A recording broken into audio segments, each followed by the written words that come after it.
If your savings plan keeps breaking, it's not because you're bad with money. The default system is designed to separate you from your cash. Today I'm giving you a simple flywheel to save your first $10,000 without living miserably, and you're gonna leave with one page to follow, the exact automations, and where to put the money so it grows. Let's get into it. Step number one is the leak audit. We stop the waste before we add anything new.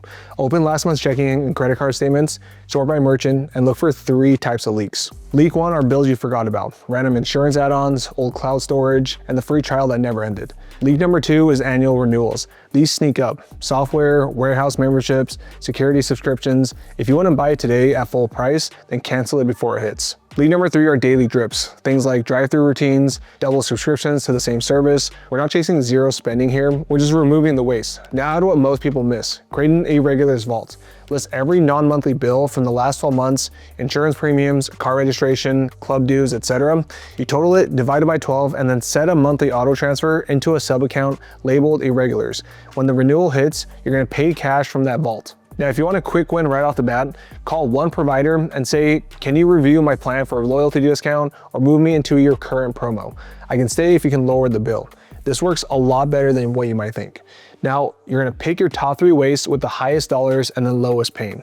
Cancel or reduce them today. These are just 3 moves they can do right now to get the ball moving. Now let's talk about how we build the rails. I run 3 buckets. Bucket number 1 are bills, mortgage or rent, utilities, insurance, and minimum debt payments. Bucket number 2 is where we spend, things like groceries, fuel, kids, restaurants, fun, etc. Bucket number 3 is save and invest. Every payday, my checking account auto moves a fixed percentage into save and invest first, and then it funds bills, and then whatever's left lives in spend. I don't think about it during the month, the rails just handle it. I run 2 automations that I love. First is payday plus 1. The percent for save and invest moves the date after payroll clears, so that way there's no overlap with pending charges. Second is a statement date sweep. On your credit card statement date, auto pull the full statement amount from bills and auto sweep any leftover checking balance into save. This is gonna prevent partial balances and quietly tops off your savings.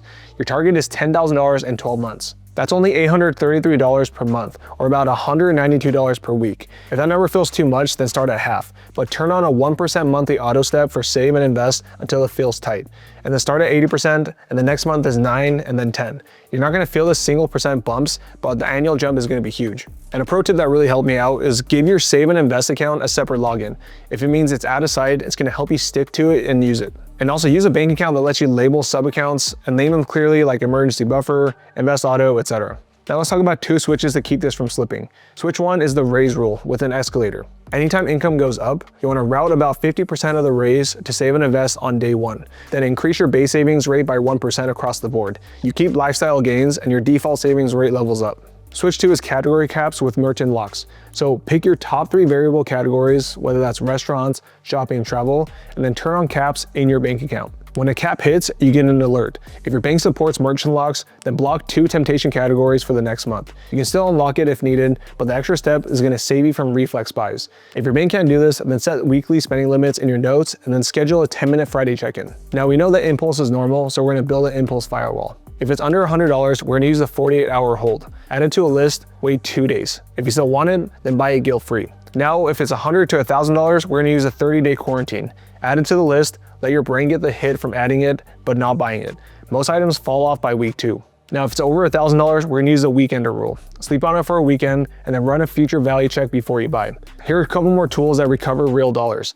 We're gonna delete our shopping apps for 30 days. If you need to buy, you're gonna use desktop only. They might sound simple, but fewer taps means fewer impulse orders. You're also gonna add a return window calendar. When you buy something, add a calendar event for the last return day.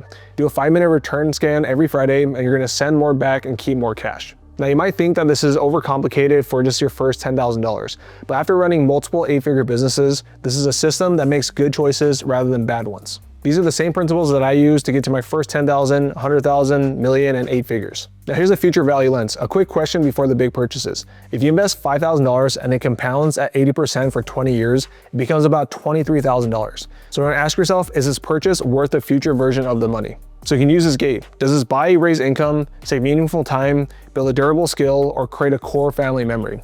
If no, it has to clear the future value math to pass. Sometimes the answer is yes, a trip with your family, a tool that makes you money, or maybe it's a certification that raises your income. But sometimes the answer is no. The math is just going to give you clarity, so make sure you spend on purpose. Now, quick note before we get into the tax strategies, I'm going to be teaching a free live class this week where we're going to help you set up this entire system together step by step. Your buckets, your automations, everything. The link is in the description if you want to grab a seat. Now let's talk about how to keep more of what you earn. First is to use the IRS withholding estimator with a target net method.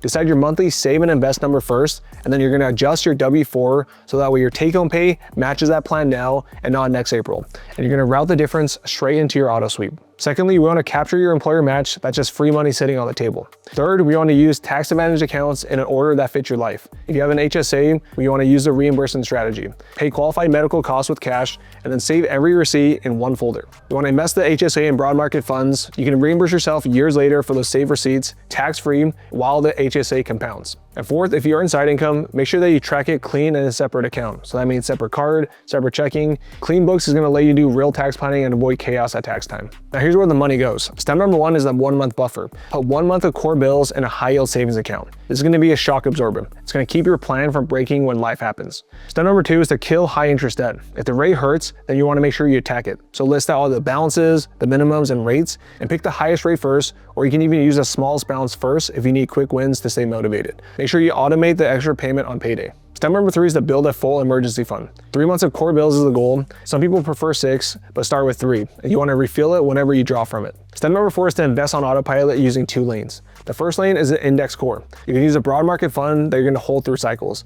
You want to automate weekly or bi-weekly, just set it and forget it. Keep trading to a minimum and then rebalance once or twice a year when your target's stripped by more than a few points. Lane number 2 is the Bitcoin dollar cost average. This is where I'm going to be different from a lot of videos out there that you've seen, and I want to explain exactly why it's here. The reason why I believe in Bitcoin is because it's a scarce digital asset with a fixed supply of 21 million.